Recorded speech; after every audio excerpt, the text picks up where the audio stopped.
She stood there in the rain, soaked to the bone, her baby cradled tightly in her arms. She was not begging, she was not crying, but something in her eyes, something tired and brave, stopped people in their tracks. All she wanted was the untouched food being thrown away. Not money, not sympathy, just dignity. What the billionaire did next was not what anyone expected, and that moment would ripple through every life in the building that night. Her name was Maya, 24 years old, a former nursing student who had to drop out when her fiancé walked out on her during her pregnancy. He left nothing behind. No money, no calls, not even a name on the baby's birth certificate. For the past year, Maya had been living in a tiny shelter room, working part-time at a laundromat, barely making enough to feed her daughter, Ava. That night, Maya had walked 6 blocks in the freezing rain to reach the restaurant dumpsters, the place she knew the staff tossed out untouched leftovers from private events. She had done this before, never with pride, always with a silent prayer. She did not want much, just a little food for her baby. But tonight was different. Inside the luxury restaurant, billionaire tech mogul Daniel Cartwright was celebrating the launch of his latest AI startup. A massive candlelit event. Wine flowed like water, steaks barely touched, plates pushed aside for new ones. Guests laughed without noticing the figure outside the glass, Maya, barely visible through the raindrops, staring with hollow eyes. Until Daniel saw her. He had just raised a toast when his eyes locked onto hers through the window. Something about her expression, unapologetic yet aching, made him pause mid-sentence. The guests around him turned to look. One scoffed. Another muttered, "Security should move her." But Daniel held up a hand and walked away from the table. He went outside. Maya did not flinch as the tall man approached her. She had seen rich men before, usually the type who looked past her like she was air. But this one looked directly at her. "Are you okay?" he asked quietly. She nodded. "I just came to ask if you had any food left over. I do not want money, just food for my baby." Daniel looked down at the tiny bundle in her arms. Ava stirred and let out a small cry. For a long moment, he said nothing. Then, without a word, he walked back inside. Maya's heart sunk. She thought he was like the rest. But what she did not know was that Daniel was not just going to bring her a plate of food. He was about to turn her entire life upside down. The rain poured harder, soaking through Maya's worn jacket. Her arms tightened protectively around Ava as the billionaire vanished back into the golden glow of the restaurant. She'd seen it before, curiosity followed by silence. Maybe he went to call security. Maybe he just couldn't be bothered. Whatever it was, she braced herself to be turned away again. But then, the doors swung open. Not one, but 2 servers walked out, carrying trays, real trays, with steaming hot food. A third brought a clean blanket. And behind them came Daniel Cartwright himself, holding a large umbrella, his eyes never leaving Maya's face. He knelt down to her level. "May I?" he asked gently, holding out the blanket. She hesitated. Her lips trembled not from cold, but from disbelief. Still, she nodded. He wrapped the blanket around her and Ava and handed her the plate himself.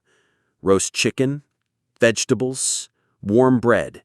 Not the scraps, not leftovers, fresh, as if she were a guest. People inside had crowded against the windows now, watching. Some whispered. A woman in pearls looked offended. A man snickered. But Daniel did not care. He looked back at them once, just once, and they fell silent. Maya's voice was barely a whisper. "Why are you doing this?" He paused, then said, "Because you asked, and no one should have to ask for scraps to feed a child." She couldn't stop the tear that slid down her cheek, not because of the food, but because someone had finally seen her. Daniel sat on the curb beside her in his suit, rain pouring down his shoulders. He said, "Tell me your story." And for the first time in months, she did. She told him about nursing school, about Ava's father disappearing, about nights with no formula, about walking past job interviews she couldn't attend because no one would watch her baby. She did not exaggerate. She did not try to impress. She just told the truth. Daniel listened, not the way people pretend to listen. He leaned in, asked questions, never looked at his phone once. After a long pause, he said something Maya would never forget. "You are not asking for help. You are fighting to survive. And I think you deserve much more than food." She blinked. "What do you mean?" Daniel stood, dripping wet, and looked down at her. "I want you to come back tomorrow. Bring Ava. There's someone I want you to meet. Someone who might just help rewrite the next chapter of your life." Maya stared up at him. "Why?" His eyes softened. "Because someone once gave me a second chance when I was nothing, and I never forgot." She did not know it yet, but that meeting he mentioned would uncover a secret about her past she never imagined, and reveal why Daniel had been watching her long before that rainy night. The next morning, Maya arrived outside Daniel's corporate tower, still not believing it was real. She had borrowed a neighbor's umbrella and dressed Ava in the cleanest clothes she had. Her own outfit was simple, wrinkled at the edges, but she held her head high. She was not there for charity. She was there because a man had looked her in the eye and told her she mattered. When she entered the glass doors, the receptionist froze. "Ms. Maya, Mr. Cartwright is expecting you." Expecting her. Those words felt foreign, almost ridiculous. A day ago, she was picking through trash bins behind restaurants. Now she was being ushered past marble floors, glass elevators, and a boardroom where CEOs usually pitched billion-dollar ideas. And in the corner of that room, waiting quietly, was Daniel. He stood when she walked in, offering a warm smile. "You came." "I almost didn't," she said honestly. "But you did. And I think today will change everything." That is when another door opened, and an older woman stepped inside, regal, poised, kind eyes. Daniel turned to Maya and said, "This is Dr. Evelyn Grant. She runs a private foundation that supports women like you, single mothers who left school, who had to survive without help. She was once where you are." Maya's eyes widened. Dr. Grant stepped forward and said gently, "Daniel told me about you. I think your story deserves a second chance. And I believe you belong back in nursing school, this time without the fear of losing everything." Maya's knees felt weak. "I cannot afford." Daniel interrupted softly, "You will not pay a cent. Your tuition, housing, childcare for Ava, we will handle it all. I am not offering pity. I am offering partnership. I believe in you." She covered her mouth as tears streamed down, not from shock, but from something deeper, relief.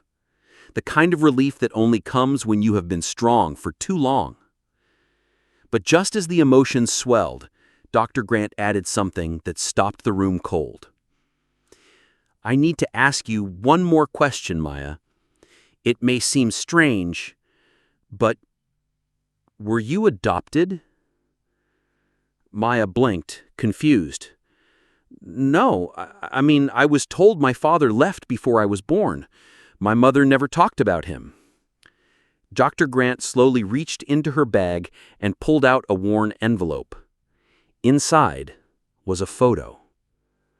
A younger version of Maya's mother standing beside a man who looked shockingly like Daniel. Maya's breath caught. What is this?" Daniel stepped forward, his voice quiet. "I knew your mother years ago, long before the wealth, before everything. And there is something I never told anyone." Maya clutched Ava tighter. Her world was shifting. Again, but this time it was not just about survival. It was about a family secret buried for decades, and a connection that would change her daughter's legacy forever. Maya stared at the photo, her hands trembling. The woman beside Daniel, it was unmistakably her mother. Younger, brighter, full of life.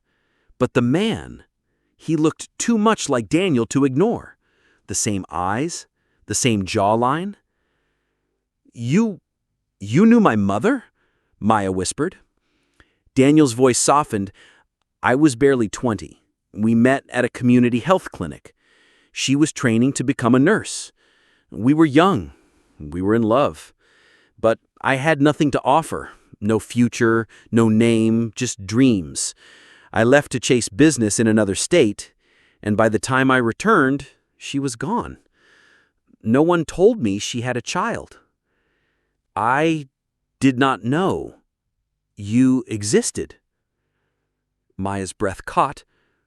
"Are you saying—" Daniel stepped forward slowly, his voice breaking. "I believe I am your father." Time stopped. The room fell silent. Even Dr. Grant blinked, stunned. Maya clutched Ava closer, her knees threatening to give out. She had never known her father. Her mother had shut that door tightly before she passed, taking the truth with her. And now, after all these years, a man she had met in the rain was not only her savior, he might be her family. "I do not expect anything," Daniel said quickly. "Not your forgiveness, not trust, but I want to know you, and I want to make things right. Not because I'm a billionaire, but because I missed out on the most important part of my life. You." Tears streamed down Maya's cheeks. She thought of all the nights she had prayed for help, for direction, for just one person to care. And here, standing in front of her, was the answer, wrapped in not money, but in love long overdue. She looked at Ava, whose tiny fingers clutched her coat. A child with no father, just like she had been. Not anymore. "I do not know what to say," Maya whispered. Daniel knelt, meeting Ava's curious eyes. "Maybe just let me be a part of her life, of yours. We can start there."